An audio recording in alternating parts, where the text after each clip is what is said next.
So continuing to look at 1 John chapter 2 verses 15 and 16, where John writes, "Do not love the world or the things in the world. If anyone loves the world, the love of the Father is not in him. For all that is in the world, the desires of the flesh and the desires of the eyes and the pride of life, is not from the Father, but is from the world." So the lust, the desires of the flesh, the lust of the eyes, the desires of the eyes. We hear John telling us about the pride of life. Now, you probably think that after the lust of the flesh and the lust of the eyes, then that must be all the bases covered. After self-indulgence and envious grudging, well, what else is there in the world? And yes, the whole substance of the world and the things of the world is reducible to these two areas.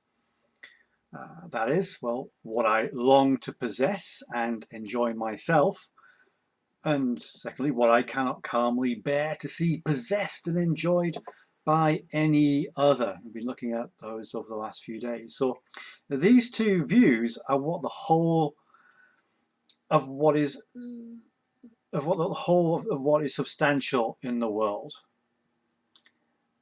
So what is then the pride of life, and where does this fit in? So, well, ultimately it's built on lies and deceit. It is a business that is reduced to a system, and what we're doing is we're standing on ceremony, and we are faking being civil to one another. The life that we portray to others show that apparently we are doing all right. We may even go out of way to show how well we are doing.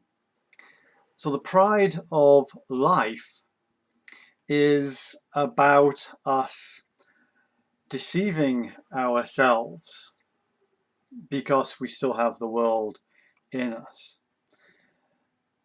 So let's give an example.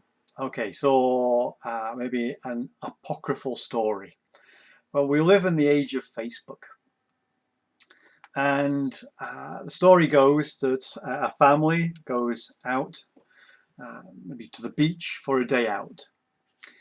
Before they even set off, they argue about what to take.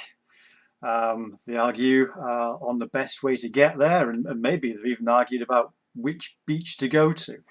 They argue when they get there about what they did not bring and what they did bring, or maybe it was, well, you forgot this, why didn't you bring this? The kids are just going, I wish I was back at home on my PlayStation, or the day isn't a good day. And then just before this family sets off to go home, one of the dad or the mum says, hey, let's take a family photo. And so everybody gathers around, they all smile, the photo is taken, and then this photo is posted onto Facebook with a caption, "A great family time at the beach today." And when we see this post, where we think, well, why can't we have a great family life like them? Why have we spent the day arguing? But as we've seen, that family didn't have a great time. It's all a show. It's a fake. We live our lives putting on a show. It is the world's pride to have it like this. And therefore, what we have in the reality must somehow just be hidden away, concealed, or, as we've seen, coloured. And falsehood may even be necessary. A false code of honour, false notions of duty between husband and wife, friends and families, work colleagues, and the list goes on. And despite us living a lie, still the world continues to contrive by any means available to it to keep a proud life of its own. to get up and keep a proud life of its own, a life of, that looks good, that is graceful, that's being decent and respectable.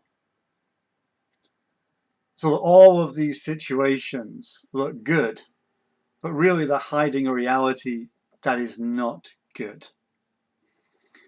Remember that the world will corrupt and manipulate, and it does it to our lives, and we allow ourselves to be corrupted and manipulated because this is the pride of life that is in the world. And we'll continue to look at the pride of life in our next few messages. But for now, take care and God bless.